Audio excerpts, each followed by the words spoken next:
Hello दोस्तों, कैसे हैं आप सब? जरूर मस्त, जबरदस्त और बेहतरीन होंगे। दोस्तों, जैसे कि आपको पता है, हमने इसके पिछले वीडियो में आप सभी को इसी पेपर का हमने आपको पार्ट 1 लेकर आया था, जो आज हम लेके आए हैं आपके लिए पार्ट 2। दोस्तों ठीक है दोस्तों, चलिए दोस्तों चलते हैं अपने टाइम वेस्ट ना करते हुए टॉपिक की ओर। ठीक है दोस्तों, चलिए दोस्तों, उसके पहले हम लोग एक बात कहेंगे आपके लिए।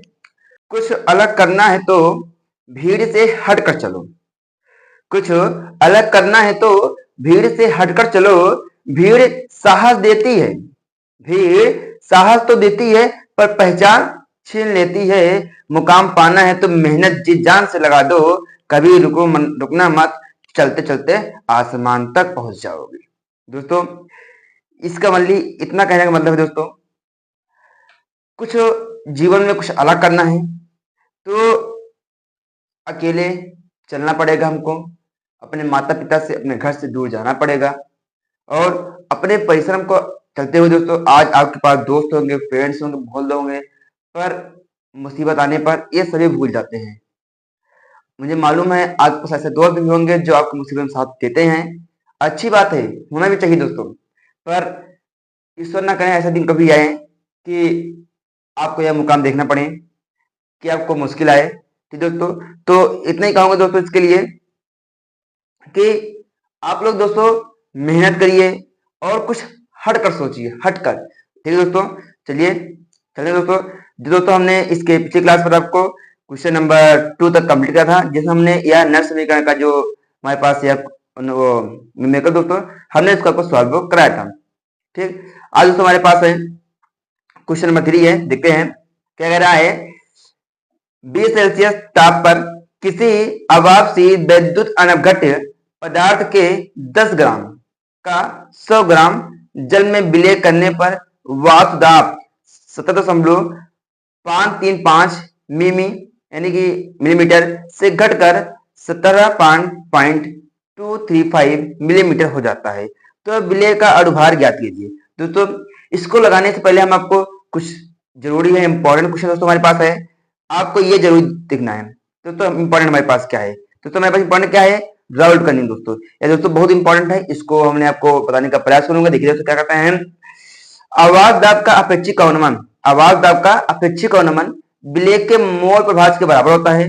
इसे ही राउल्ट का नियम कहते हैं दोस्तों। दोस्तों आप किताब में बहुत तरीके के मिलेंगे, बड़े बड़े मिलेंगे दोस्तों। हमने उसे दोस्तों एक शॉर्ट फॉर्म में बनाया है आपके लिए, ही है वाष्प दाब का अपेक्षिक अवनमन और विलय के मोल प्रभाज के बराबर होता है। दोस्तों ये राउल्ट का नियम है, जो शॉर्ट फॉर्म में आपको जरूरत होगा। ये दोस्तों हमने हमारे पास है भी दोस्तों, ये हमारा क्या है, वाष्प दाब का अपेक्षिक अनुमान है, जो विलय के मोल प्रभाज किया दोस्तों बराबर है। ये जो फार्मूला दोस्तों, इसी फार्मूला से हमने यहाँ बनाया हुआ है। दोस्तों चलिए इसको अच्छे से पढ़ लेंगे। और यहाँ दोस्तों हमारे पास क्या क्या है दोस्तों, डेल टीपी एक दोस्तों होता है, जो इसमें काम आता है दोस्तों से वाष्प दाब को नमी होते कमी कहते हैं, से P nought minus P S. ठीक, जहां पे हमारा पी नॉट दोस्तों क्या है, शुद्ध विलायक का वाष्प दाब है। पी हमारा क्या है दोस्तों, हमारे पास क्या है, विलयन का वाष्प दाब है। एनबी का दोस्तों हमारा ये विलय के मोलों की संख्या दोस्तों, ये नहीं, ये वाला, ये क्या है, विलय के मोलों की संख्या है।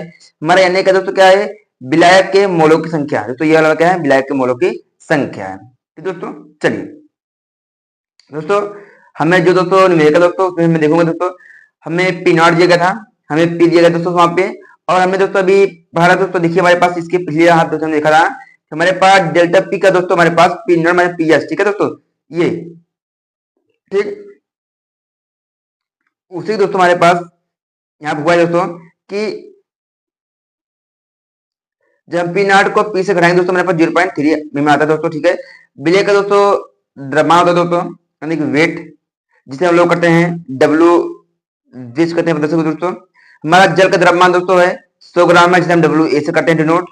ठीक, अगला जल का अनुभाग दोस्तों, इसे कैपिटल स्मॉल एम यानी कि कैपिटल से करते हैं दोस्तों।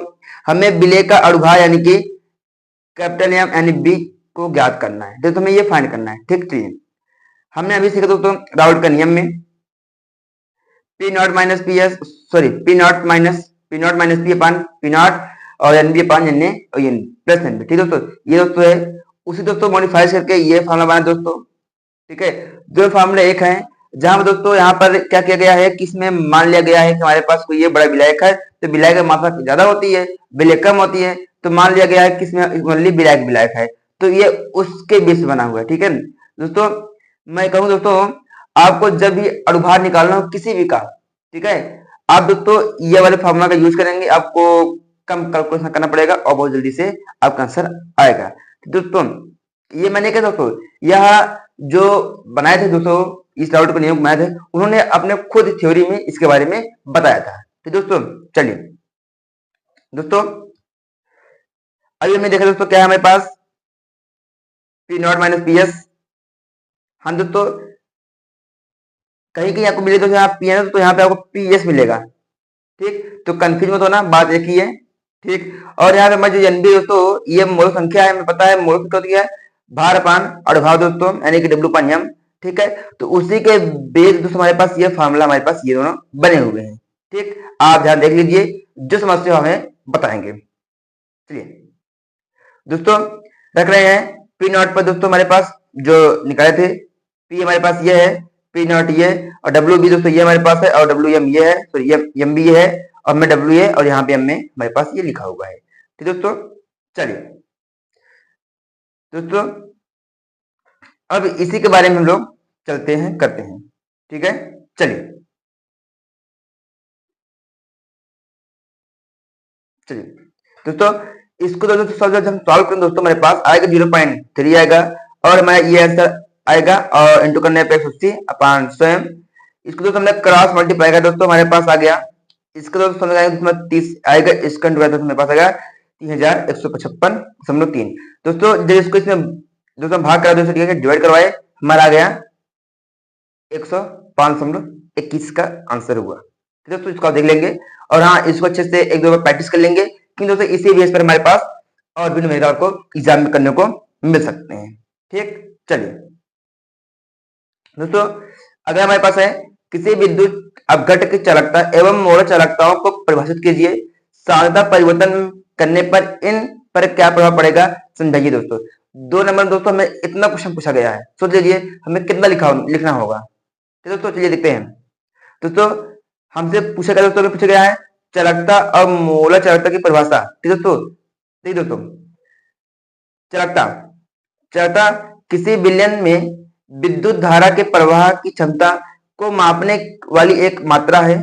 इसे उस विलयन की इकाई की लंबाई और इकाई क्रॉस सेक्शनल एरिया में उत्पन्न धारा द्वारा परिभाषित किया जाता है। ठीक दोस्तों, दोस्तों इसलिए हमने एक इजी फॉर्म लिखा हुआ है, क्या कहते हैं दोस्तों, कि विशिष्ट प्रतिरोध के व्युत्क्रम को ही चालकता या विशिष्ट चालक या विशिष्ट चालकत्व कहते हैं। ठीक दोस्तों, जिसे हम लोग कैसे करते हैं, क्या दोस्तों कहते हैं प्रदर्शित कप्पा बोलते हैं, हम लोग क्या बोलते हैं, कप्पा बोलते हैं। इसका फॉर्म दोस्तों मतलब 1/ρ होता है। ठीक, इसका दोस्तों ये सही मात्रा कम है दोस्तों, मेरे पास होता है सीमेंस मीटर दोस्तों, सीमेंस पर मीटर। दोस्तों इसे दोस्तों लिख सकते हैं, हम लोग लिख सकते हैं कि ओम, ठीक है, ओम इनवर्स मीटर इनवर्स।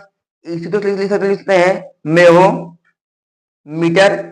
इससे को दोस्तों लिख सकते हैं जो समान मीटर में है सीमेंस सेंटीमीटर इनवर्स। ठीक, और इसी को मेओ सेंटीमीटर इनवर्स। ठीक दोस्तों, बात सब एक ही दोस्तों, कोई अलग नहीं है, बस उसके अलग अलग रूप हैं। ठीक दोस्तों, आपको एक नंबर पूछ सकता है, तो हमने यह बताने का पूरा प्रयास यहाँ पे किया हुआ है। ठीक, चलिए समय कारक, चालकता आयनों की संख्या, उनकी गतिशीलता आयनों के प्रकार और विलयन की प्रकृति पर निर्भर करती है। ठीक दोस्तों, चलिए दोस्तों, मोलर चालकता दोस्तों कहता है मोलर चालकता, मोलर चालकता किसी विद्युत अपघट्ट की एक मोल मात्रा का चालकीय गुणांक है। जब वह किसी विलयन में घुल जाता है, मोलर चालकता को निम्नलिखित सूत्रों से करते हैं परिभाषित। ठीक है, इसे दोस्तों क्या कहेंगे, एक मोल विद्युत अपघट्ट युक्त विलयन की चालकता उसकी मोलर चालकता कहलाती है, जिसे डेलियम इक्वल टू के अपन सी, जहां पर हमारा पास क्या है, ये तो हमारी डेल है, इसे हम लोग लैम्डा भी कहते हैं। ठीक है, लैम्डा जो ग्रीक भाषा में है तो उसको लैम्डा बोलते हैं। ठीक, चलिए ठीक, और यहाँ पे मैं क्या है दोस्तों, कप्पा है चालकता दोस्तों, सी हमारा क्या है सांद्रता। ठीक दोस्तों, इसी दोस्तों एक मॉडिफाई करके बनाया गया हमारे पास होमवर्क क्या दोस्तों होता है लैम्डा एम इक्वल टू के इंटू 1000 अपान मोल रहता है। ठीक है दोस्तों, चलिए दोस्तों इसका मात्रक होता है दोस्तों इसका मात्रक होता है क्या कहता है साइमन मीटर वर्ग, यानी कि साइमन या सीमेंस बोलते हैं इसी को, मीटर स्क्वायर पर मोल। ठीक दोस्तों, चलिए दोस्तों देखते हैं इसके इफेक्ट के बारे में। सांतक के परिवर्तन पर चालकता और मोलर चालकता पर प्रभाव, चालकता का प्रभाव। ठीक दोस्तों, देखते हैं सांतक बढ़ाने पर सांतक बढ़ती है तो विद्युत अपघट्य में कि आयनों की संख्या प्रति यूनिट वॉल्यूम बढ़ जाती है, जिसे चालकता बढ़ती है। ठीक दोस्तों, जिससे चालकता बढ़ती है। ठीक दोस्तों, अगला दोस्तों मेरे पास है सांतता घटाने पर, जब सांतता घटती है तो आयनों की संख्या प्रति यूनिट वॉल्यूम घट जाती है, जिससे चालकता घटती है। ठीक दोस्तों, अगला है मोलर चालकता पर प्रभाव। सांतता बढ़ाने पर जब सांतता बढ़ती है तो आयन आपस में अधिक निकट आ जाते हैं, जिससे आयन अंतःक्रिया बढ़ जाती है। परिणाम स्वरूप प्रत्येक आयन की गतिशीलता घट जाती है दोस्तों, और मोलर चालकता कम हो जाती है। ठीक दोस्तों, चलिए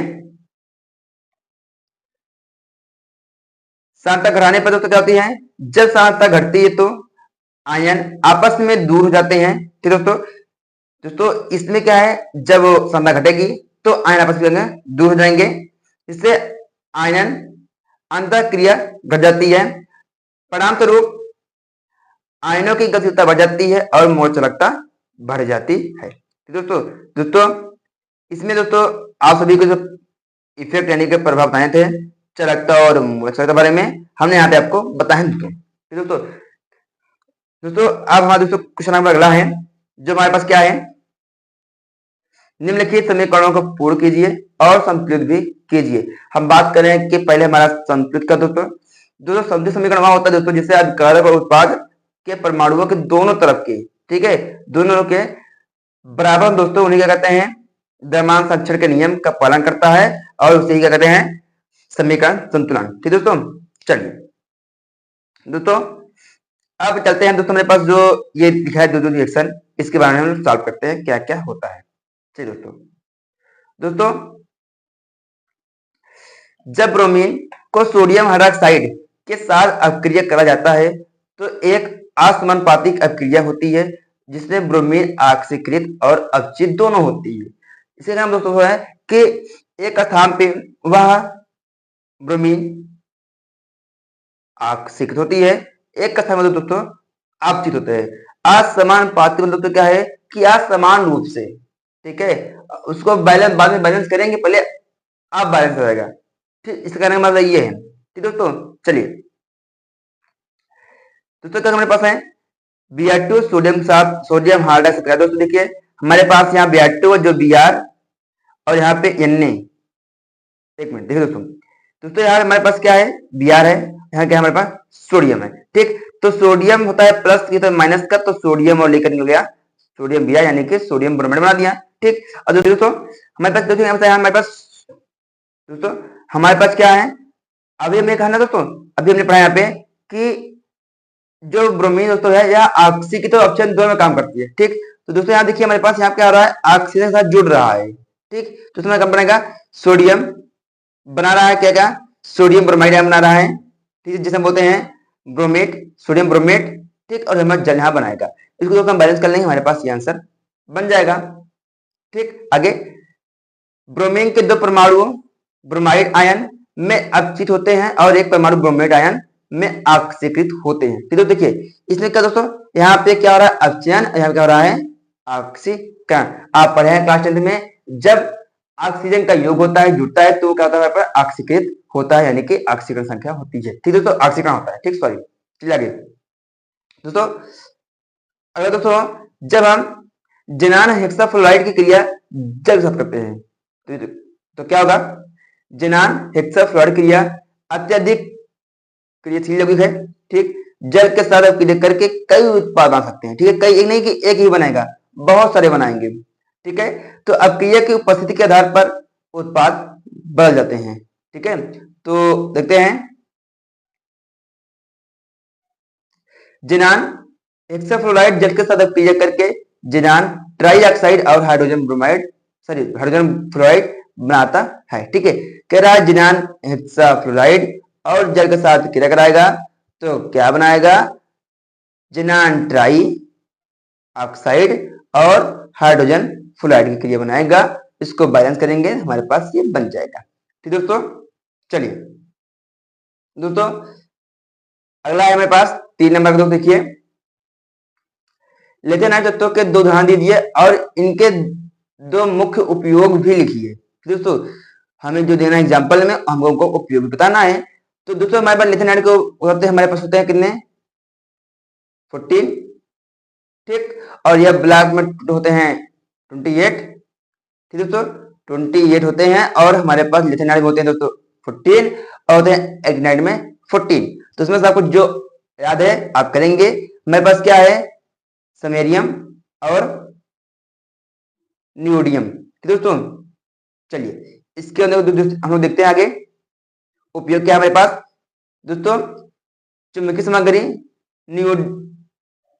नियोडोमियम का उपयोग शक्तिशाली अस्थायी चुंबक बनाने के लिए किया जाता है, जो मोटरों, हार्ड ड्राइव्स और स्पीकर जैसे उपकरणों में प्रयोग किए जाते हैं।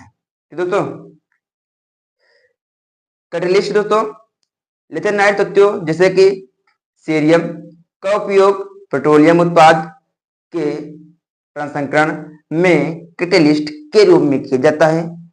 सीरियम ऑक्साइड का उपयोग स्वच्छ ऊर्जा के लिए ऑटोमोबाइल उत्प्रेरक और कन्वर्टर में भी किया जाता है। तो दोस्तों ये क्या हो गया, इनके 2 उपयोग है। दोस्तों आप अच्छे से एक एक पॉइंट को पढ़कर और समझ लेंगे। हाँ दोस्तों, जो मैं बता रहा हूँ ये कोई ऐसा नहीं है कि मैंने मन से दिया, नहीं दोस्तों, ये क्वेश्चन एग्जाम में आया हुआ है। मैं वही बता रहा हूँ जो एग्जाम में क्वेश्चन आए हुए हैं। ठीक दोस्तों, तो एक बार इसको जरूर पढ़ लेंगे, जिससे कि आपको जरूर मोटिव मिलेगा कि कैसे एग्जाम में क्वेश्चन आते हैं, कैसे में करना रहेगा। ठीक, और देखिए दोस्तों 3-3 नंबर के आप सोचते हो कि 2 लाइन 3 लिख दूंगा तो हमें नंबर मिल जाएंगे। दोस्तों ये केमिस्ट्री दोस्तों इसमें मैक्सिमम 5 नंबर के होते ही हैं। ठीक, हमको इसमें दोस्तों पेज भरना नहीं है, हमें इसका राइट आंसर बताना है, उससे क्या क्या पूछ रहा है कारण हमें पूरा एक्सप्लेन करके बताना पड़ता है। दोस्तों तो हमें अच्छा नंबर मिलेगा, तभी आप 95 प्लस मार्क्स लेकर आओगे। ठीक, चलिए दोस्तों अगला हमारे पास है एलिलीन से बेंजीन डाइएथेनियम क्लोराइड कैसे प्राप्त किया जाता है। समीकरण लिखिए तथा इसके 2 उपयोग लिखिए। दोस्तों हमें क्या कैसे प्राप्त किए गए, यानी विधि हो गई, फिर समीकरण पूछ रहा है और साथ में हमें 2 उपयोग कह रहा है। ठीक, देखिए दोस्तों चलिए, एलिलीन बेंजीन डाइएथेनियम क्लोराइड दोस्तों क्या होता है, देखिए ध्यान से। दोस्तों करने की इसके कई विधियां हैं। ठीक है, तो हम यहाँ पे एक एक सीखेंगे। ठीक है दोस्तों, क्या हमारे पास है बेंजीन डाइएथेनियम क्लोराइड। ठीक, एलिलीन के डाइएथेनिटाइजेशन प्रक्रिया द्वारा प्राप्त किया जाता है। इस प्रक्रिया एलिलीन नाइट्रस अम्ल और हाइड्रोक्लोरिक अम्ल के साथ 0 से 5 तापमान पर क्रिया करवाया जाता है। नाइट्रस अम्ल को आमतौर पर सोडियम नाइट्राइट और HCl द्वारा इन सीटू उत्पन्न किया जाता है। दोस्तों इतना सब लिखने का मतलब क्या हुआ मुझे, दोस्तों इतना सा था किसकी जो हम लोग यहाँ पे करा रहे हैं क्रिया क्या करते हैं, उसमें क्या क्या यूज है, वो कैसे क्रिया करती है, इसमें हमने पूरा आपको बताया। कितनी डिग्री पड़ती है वो हमने यहाँ पे बताया। ठीक दोस्तों, आपको यहाँ पे दो हमारे पास 2 तरीके हैं। ठीक, पहले दोस्तों हमारे पास क्या है, ये आपके नॉलेज के लिए है। हमारे पूछ लिया कि आप एनिलीन कैसे बनाएंगे। अभी हमसे पूछा ना दोस्तों कि हमसे क्या पूछा, एनिलीन से बेंजीन डाइजेनियम क्लोराइड, तो हमारे एग्जाम में आ गया आप एनिलीन कैसे बनाएंगे। दोस्तों हमको बताएंगे जब हम बेंजीन क्लोराइड, दोस्तों बेंजीन क्लोराइड दोस्तों ये रहा, जब हम मेरे पास रिंग होगा इसी प्रकार का और यहाँ पे सीएल डालेंगे। ठीक, और इसके साथ हम अमोनिया की कराएंगे क्रिया। दोस्तों क्या दोस्तों, यहाँ से एक ये सीएल माइनस और यहाँ पर प्लस को ये लेकर निकलेगा तो हमारे सीएल बनाएगा। और बाकी क्या दोस्तों हमारे पास, दोस्तों देखिए दोस्तों बाकी दोस्तों मैं क्या होंगे, हमारा बनेगा यहाँ पे बनेगा एनिलीन की क्रिया बना देगा। दोस्तों दोस्तों हमारा मेन क्या है, दोस्तों हमारे पास मेन क्या है देखिए ध्यान से, चलिए देखिए दोस्तों हमारा मेन क्या है कि हम एलिन देखिए दोस्तों, हम एलिन से बेंजीन डाई इथेनॉल क्लोराइड हम दो तरीके से बना सकते हैं। पहला क्या दोस्तों कि हम जब एल्डिंग क्रिया सोडियम नाइट्राइड के साथ HCl को पसंद करते हैं दोस्तों, तो हमें बेंजीन डाई इथेनॉल क्लोराइड प्राप्त होता है। ठीक है, ये हो गया। और दूसरा क्या हमारे पास क्या है कि आप एल्डिन से जब नाइट्रस अम्ल की क्रिया कराते हैं, ठीक है, और साथ में क्या हाइड्रोक्लोरिक एसिड के साथ कराएंगे तो हमें क्या होता है बेंजीन डाई इथेनॉल क्लोराइड प्राप्त होता है। तो दोनों सेम ही है, दोनों सेम ही है, बस लिखने का तरीका बदल गया बस। ठीक, लिखने का तरीका बदल गया बस दोस्तों। ठीक दोस्तों, यहाँ क्या है हमारे पास, यहाँ पे ये चीज क्या है, यहाँ लिखा हूं, यहाँ पे हमारे पास एक उत्प्रेरक के रूप में काम कर रहा है, कार्य कर रहा है।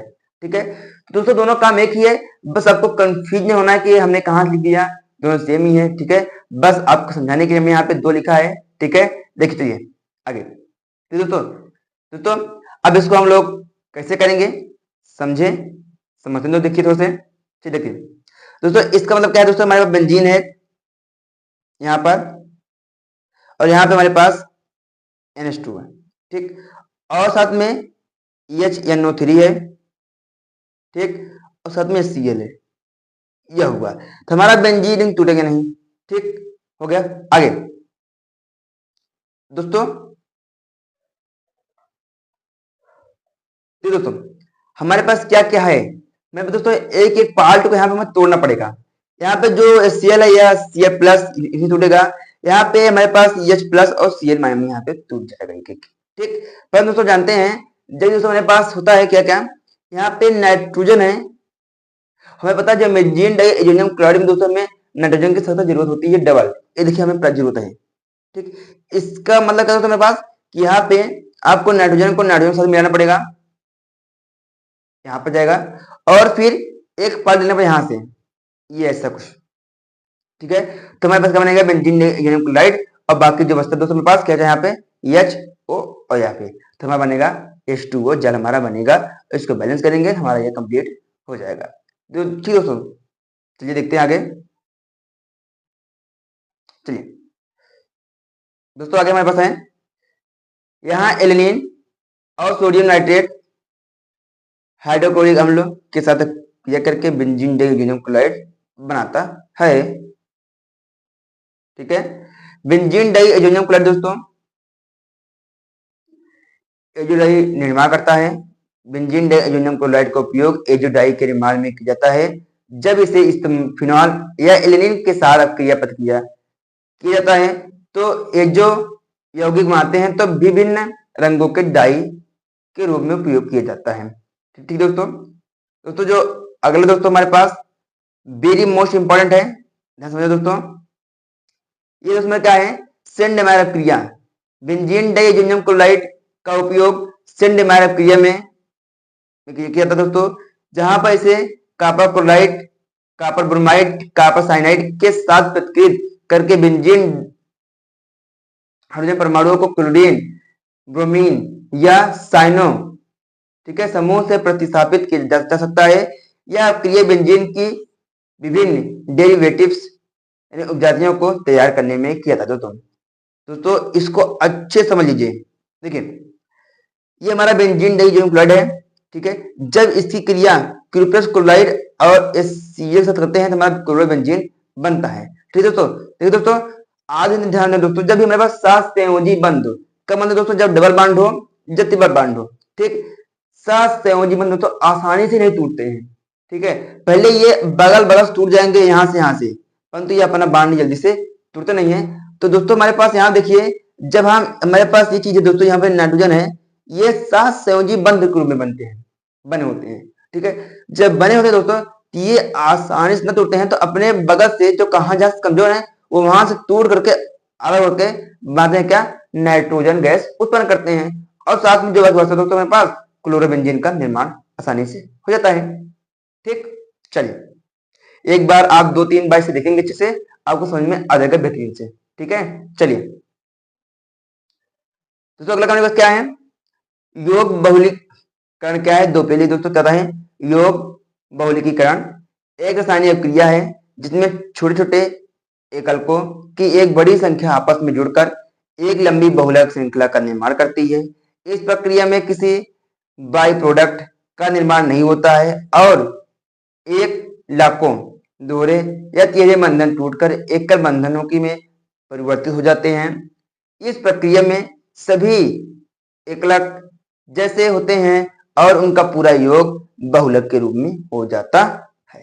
तो दोस्तों कह रहे दोस्तों हमारे पास कोई भी प्रक्रिया होगी उसमें छोटे छोटे कई प्रकार के होंगे एकल के जो बड़ी संख्या से आपस में जुड़ करके लंबी बहुलक श्रृंखला बनाती है। तो दोस्तों सिंपल सा है, होंगे छोटे छोटे आपस में जुड़ेंगे तो क्या बनाएंगे, बड़ी श्रृंखला नहीं बड़ी बहुलक के रूप में बनाएंगे, उसे क्या होते हैं हम लोग युग्म बहुलकीकरण कहते हैं। तो दोस्तों चलिए उदाहरण हमारे पास क्या है, दोस्तों हमारे पास क्या है, पॉलीएथिलीन है जो दोस्तों मोनोमर इथिलीन और बहुलक क्या होता है दोस्तों पॉलीइथिलीन बनाते हैं। ठीक दोस्तों दोस्तों हमारे पास क्या दोस्तों हमारे मोनोमर इथिलीन है, जब इनको छोटे छोटे कई हम जोड़ते हैं तो हमारा पॉलीइथिलीन बनाते हैं, मतलब पॉलीथीन बनाते हैं। ठीक देखिए हमारे पास ये है, ये मतलब दोस्तों हमारे पास नॉर्मल चेन बहुत बड़ी है और यहाँ पे लगा दी ये चीज, ये बनता है हमारे पास इसके साथ। ठीक है, ये थोड़ा सा स्ट्रक्चर है आप देख लेंगे।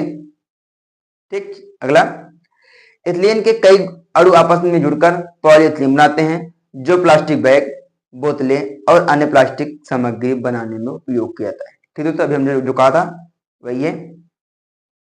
दोस्तों अगला हमारे पास है पॉलीविनाइल क्लोराइड, मोनोमर दोस्तों हमें पता है H3Cl, जिसे हम लोग बोल सकते हैं दोस्तों क्लोरो एथेन। ठीक, जब दोस्तों इनको हम कई सारे जोड़ते हैं तो हमारा पॉलीविनाइल क्लोराइड बनाते हैं। ठीक दोस्तों, विनाइल क्लोराइड कई अणु आपस में जुड़कर पॉलीविनाइल क्लोराइड पीवीसी बनाते हैं जो पाइप, इलेक्ट्रिकल, इंसुलेंस और प्लास्टिक उत्पाद के रूप में किया जाता है। दोस्तों आप देख रहे हैं जो हमारे पास डेली लाइफ में जो यूज करते हैं वही चीजें हैं, इसलिए आपको वही चीज मिल रही है बार बार। आप यहाँ देख सकते हैं कि हम लोग पॉलीथीन यूज करते हैं, बोतल यूज कर रहे हैं, कैसे बनते हैं, इथिलीन से बनते हैं दोस्तों। ठीक है, और हम लोग पीसीबीसी पाइप यूज करते हैं, और हम लोग क्या है इंसुलेंस प्लास्टिक। यानी दोस्तों देखिए केमिस्ट्री कोई बोल समझ नहीं है, बहुत इंटरेस्टिंग सब्जेक्ट है, बहुत इंटरेस्टिंग है, बहुत मजेदार है। इसको आप अच्छे से सीखेंगे पढ़ेंगे आपको बहुत कुछ नया सीखने को मिलेगा आपके डेली लाइफ में। दोस्तों हमारे पास यहाँ पे डेली लाइफ में आपको इसका यूज होता है, बस पहचानने की जरूरत है बस। ठीक है, और बहुत अच्छे से। चलिए दोस्तों आज के लिए इतना ही, फिर हम आएंगे आपके साथ लेकर के पार्ट 3 के लिए। ठीक है, तैयार रहिएगा। कैसा लगा वीडियो आप हमारे कमेंट में। ठीक है, bye bye, take care, I love you dear.